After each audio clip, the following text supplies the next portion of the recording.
Hello guys, today I'm going to tell you about that MARAon token. Now before we start the video, let's share my legal disclaimer. This video is only for educational purpose. Do your own research for the investing. According to the website, MARA Holdings Tokenized Stock Ondo or MARAon is a digital token that provides economic exposure to the traditional equity of the MARA Holdings enabled by the Ondo finance platform for global accessibility.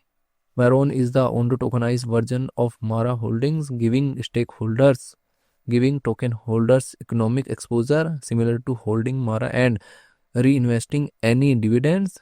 Ondo tokenized stock enable non-US retail and institutional users around the world to instantly mint and redeem tokenized US stocks and ETFs 24/7 a day, 5 days in a week with full access to the traditional exchange liquidity. MARAon token total supply is around 33,000 and circulating supply is also 33,000. MARAon token is listed on MEXC, Bitmart and other exchanges. If I share my opinion with you, then this project up to 65% chances is that it is a legit or good project. So guys, don't take my opinion as a financial advice. Do your own research for the investing. Thanks for watching.